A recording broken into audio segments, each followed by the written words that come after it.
मैं मीनू जी एक एक एक प्रश्न, मैं एक दो दिन से हम लोग कोशिश कर रहे थे, मैं इसलिए उस टॉपिक को इस डिबेट में ले आना चाह रहा हूं कि दर्शकों को भी पता रहे, बहुत इतनी जरूरी चीजें हो रही हैं, और वो कहीं जयंत चौधरी जी, भारत रत्न, ये जो मोदी जी जिस तरह से स्टॉल कर दे रहे हैं कि आप मुख्य बातों को ना करें। जयंत चौधरी जी का जाना, आज जैसे आपसे भी, आपका भी एक वक्तव्य ले लें कि जयंत चौधरी जी के जाने से इंडिया गठबंधन का कितना नुकसान, और हम में से कुछ लोगों का, मेरा भी ये मानना है कि शायद कांग्रेस के लिए थोड़ा रास्ता साफ हो रहा है, क्योंकि कांग्रेस ही अब एक ऑप्शन के रूप में निकल के आ रही है। तो एक तो ये प्रश्न है। दूसरा एक और प्रश्न है जो ज्यादा इंपॉर्टेंट, आप देहरादून रहती हैं, मुझे ये बताइए, देहरादून में उन्होंने वो क्या है, यूबी क्या उसको बोलते हैं, उत्तराखंड क्रांति दल, नहीं नहीं नहीं, जिसको नहीं जिसको पास किया, नया लॉ जो लाए हैं, यूसीसी यूसीसी यूसीसी की एक पर्टिकुलर धारा में, इसलिए उसके लिए स्पेसिफिकली बोल रहा हूं कि ये सार्वजनिक रूप से है, हम सब लोगों के घर में, हम लोग जब बड़े हो रहे थे तो सबके यहाँ बाई एक्सेप्शन कहीं कहीं लोगों का प्रेम विवाह होता था, नहीं तो by and large arrange marriage होती थी। हम सबकी अरेंज मैरिज हुई है, प्रेम बाद में होता था। लेकिन लव मैरिज अब हमारे घर में भी, मेरे घर में भी, या किसी के घर में भी बहुत कॉमन चीज है। बच्चे अब पढ़ रहे हैं, दोनों लड़के लड़कियां हैं, उनको अच्छा लगता है, बता देते हैं, हम लोग शादी उनकी करा दी जाती है, बहुत कॉमन चीज है। लेकिन एक और चीज हुई है जो लिव इन रिलेशनशिप, जो समाज में आ गई है, इसको अब आप आज से 40 साल पुराने चश्मे से नहीं देख सकते हैं। जो यंगर जनरेशन है, हमारे मेरे घर में, आपके किसी के घर में भी, उसको लगता है कि इसमें कोई ऐसी चीज नहीं है, लोग ऐसे रहते हैं, इसमें कोई दिक्कत नहीं है। यूसीसी में जो मैंने क्योंकि पूरा डिटेल में मुझे अभी मिला तो है, लेकिन पढ़ नहीं पाया हूं, उसमें इसमें सजा का प्रावधान है कि अगर कोई लिव इन रिलेशनशिप में रहता है तो सजा का प्रावधान है। मुझे ये लगता है कि जब मैंने किसी पुलिस अधिकारी से बात की तो उसने कहा ये तो पुलिस, वहां का जो थानेदार होगा या जो चौकी इंचार्ज होगा, ये उसके कब्जे में रहेगा, क्योंकि एक छत के नीचे बहुत कॉमन है कि 3-4, आजकल हमारे सब घरों के बच्चे बाहर पढ़ने जाते हैं, ये बहुत कॉमन चीज है कि उस छत के नीचे 4 लड़के, 2 लड़कियां, 3 लड़के, या 1 लड़की 1 लड़का रह रहे हैं। अब ये लिव इन रिलेशनशिप अगर लड़के लड़की को दिक्कत नहीं है, तो ये काजी जी को क्यों दिक्कत है भाई? काजी जी को क्या दिक्कत है इसमें? मतलब वैलेंटाइन डे में आपको दिक्कत, अगर मैं किसी लड़की का, कोई एक लड़का उस स्वेच्छा से अगर कोई बाहर जा रहे हैं, घूमने जा रहे हैं, हाथ पकड़ के जा रहे हैं, तो क्या दिक्कत है आपको? मैं इसलिए इस बात को ये कह रहा हूं कि कभी कभी मोदी जी और बीजेपी को लग रहा है कि नहीं नहीं, मैं तो वो हिंदुस्तान लाऊंगा जो आज से 2000 साल पुराना था। दुनिया चेंज हो रही है, और मुझे ऐसा लगता है कि ये एक ऐसा इश्यू है जिसमें जो यंगर जनरेशन है उसको कहीं ना कहीं ये लग रहा है कि ये आप मेरे निजी चीजों में इंटरफेयर कर रहे हैं। पहले जयंत चौधरी की बात या ये बात या इसकी बात पे मैं थोड़ा एक आपसे, इसलिए क्योंकि आप देहरादून में, हम लोग शायद उतने इससे वो नहीं है आप, लेकिन वहां पे बैठी हैं और शायद ज्यादा हम लोगों से पढ़ा होगा। जी जी, देखिए ये जो लिव इन रिलेशनशिप पे, मैं पहले इस पे यूसीसी पे ही बोल दूं। देखिए लिव इन रिलेशनशिप का जो ये मुद्दा है, ये इसी तरह का एक मुद्दा इन्होंने उठा दिया है जैसा वैलेंटाइन डे का मतलब कि लोगों की मॉरल पुलिसिंग करना, कि आप किससे प्रेम करें, कैसे करें, कब करें, कितना करें, किन हालातों में करें, घर में करें या बाहर करें, थिएटर में करें, मतलब वो सरकार बताएगी, पुलिस बताएगी, या इनके विजिलेंट ग्रुप्स बताएंगे। तो ये नाहक एक मनुवादी व्यवस्था लादने की भी है।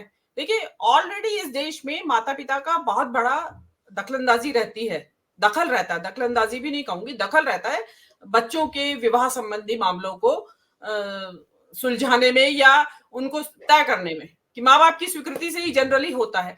अब ये जो आपने कहा कि बच्चे आजकल बाहर जा रहे हैं, तो यहाँ देहरादून से भी तो बहुत जाते हैं, बहुत बच्चे बाहर, जिस तरीके से और जगह से जा रहे हैं ऐसे यहाँ भी जा रहे हैं, और इस बात को लेके एक जनरल डिसएग्रीमेंट है।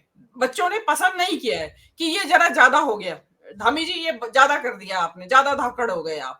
धाकड़ धामी कहते हैं यहाँ पे लोग उनको, जबरदस्ती बनाने के लिए, जबकि वो धाकड़ टाइप के आदमी नहीं है, बड़े सॉफ्ट किस्म के आदमी है। तो देखिए ये जो इसमें न केवल आपने यहाँ तक घुसे हैं, उसमें आपने रजिस्ट्रेशन की बात कर दी कि 1 महीने के अंदर आप रजिस्ट्रेशन कराइए। देखिए ये लिव इन रिलेशनशिप ऐसी चीज है, इसमें 1 महीना तो यही डिसाइड करने में लग जाता है, रियलाइज करने में कि हम इसके साथ रह भी सकते हैं या नहीं, इस लड़की या लड़के के साथ। तो उसी दौरान आपको रजिस्ट्रेशन भी कराना है। तो आप रजिस्ट्रेशन करा रहे हैं तो वो शादी ना कर लें, मतलब लिव इन रिलेशनशिप और शादी में फिर फर्क क्या रह गया? दूसरी इसमें एक जो बहुत बड़ी सुरक्षा को खतरे में डालने वाली बात है आनंद वर्धन जी, कि आप रजिस्ट्रार के यहाँ उसकी रजिस्ट्रेशन कराने की बात कह रहे हैं। तो देखिए, रजिस्ट्रार जो मैरिज वाले रजिस्ट्रार है वहीं तो कराएंगे ना, वहां वो रजिस्ट्रार जो उसका रजिस्टर होता है वो that is open to public, और वहीं पे लिव इन रिलेशनशिप वालों की भी खबरें हैं। तो एक तो जो गांव भर के लोग हैं उनको वो आके चेक करेंगे वहां के विजिलेंटे, और एक दूसरे की शिकायत करेंगे। पुलिस वालों को एक्सटॉर्शन का एक नया तरीका मिल जाएगा कि तुम्हारी खबर मैं वहां पहुंचा दूंगा, तेरी खबर यहां पहुंचा दूंगा, या मैं ये कर दूंगा। और इसी तरह से विजिलेंटे ग्रुप्स हैं जो पता नहीं कब जाके कुंडा खटका दे घर का, बेल बजा देंगे कि हाँ भाई बोलो, क्या कर रहे हो तुम, कैसे हो, रजिस्ट्रेशन कराया या नहीं कराया, लाओ पैसे दो। हो सकता है बहुतों ने ना भी कराए, फिर भी ना कराए। तो एक नई तरह की एक व्यवस्था को आप जन्म दे रहे हैं, जो कि एक बैठे बैठाए एक डिस्टरबेंस पैदा करना, एक लॉ एंड ऑर्डर की सिचुएशन पैदा करना।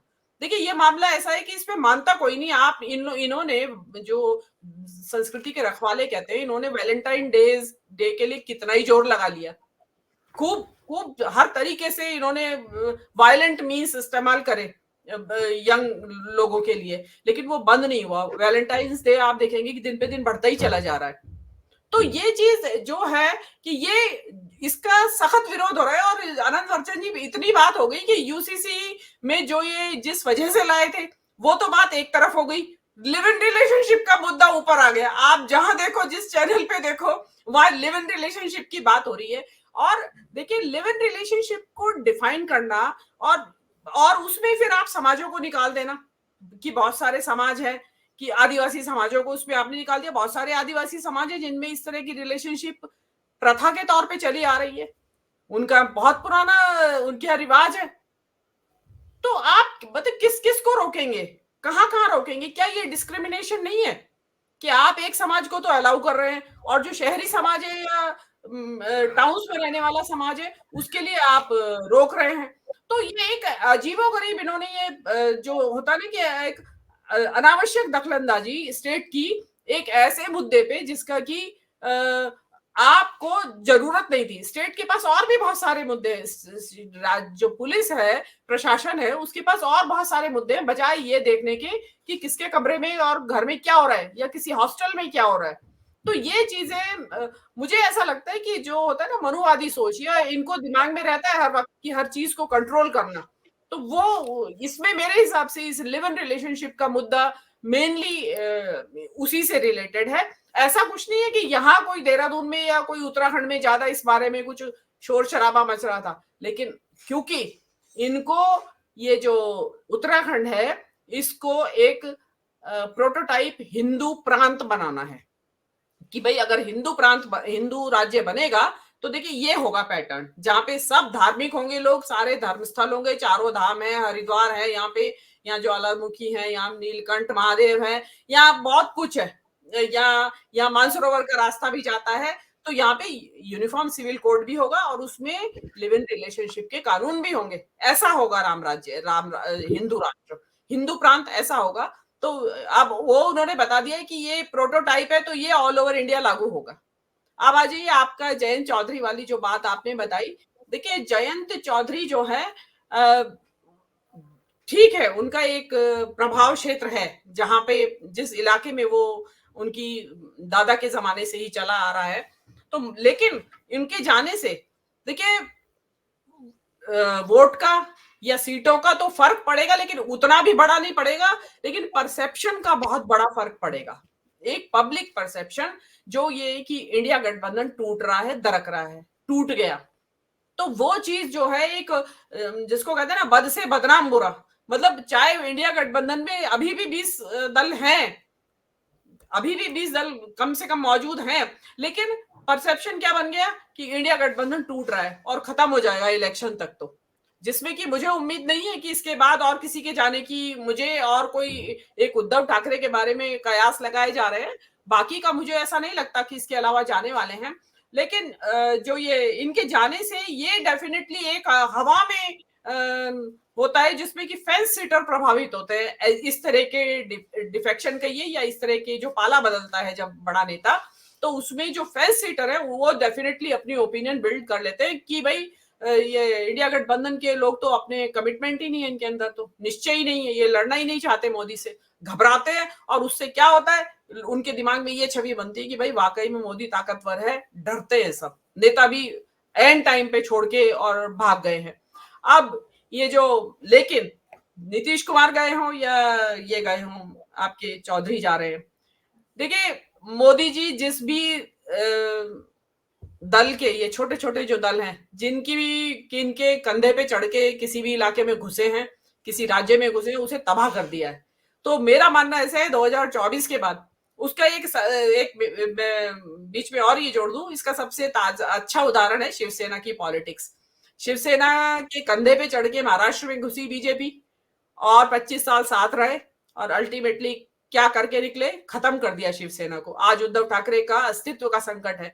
तो वो चीज मैं मानती हूँ कि 2024 के बाद जयंत चौधरी हो या नीतीश कुमार, इनकी पार्टी का कोई नामो निशान होगा नहीं।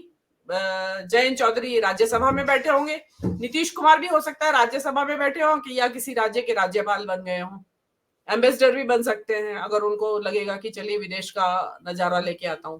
तो इससे ज्यादा तो और कुछ नहीं होगा, पार्टी जरूर खत्म हो जाएगी। मेरा मानना ऐसा है कि 12 तारीख के पहले पहले नीतीश कुमार की पार्टी में भी ये होगा, टूट फूट होगी। और यहाँ जयंत चौधरी का जो है, देखिए यहाँ डेफिनेटली बगावती सुर जो है, या बगावती सुर भी नहीं कहिए, कुछ लोकल नेता जैसे सतपाल मलिक जैसे जो नेता हैं वो डेफिनेटली यहाँ पे ताल ठोकने आएंगे। सतपाल मलिक चाहे फिजिकली कैपेबल हो या ना हो इस वक्त, लेकिन वो ताल जरूर ठोकेंगे क्योंकि वो काफी समय से लगातार मुखर है मोदी के खिलाफ और उसी कम्युनिटी से आते हैं, उसी इलाके से आते हैं जहां से जयंत चौधरी आते हैं। उनका प्रभाव कितना है ये मैं नहीं कह रही हूं कि वो उनका प्रभाव उसके बराबर है, लेकिन देखिए परसेप्शन बदलते देर नहीं लगती, पब्लिक का मूड दिमाग में क्या आ जाए।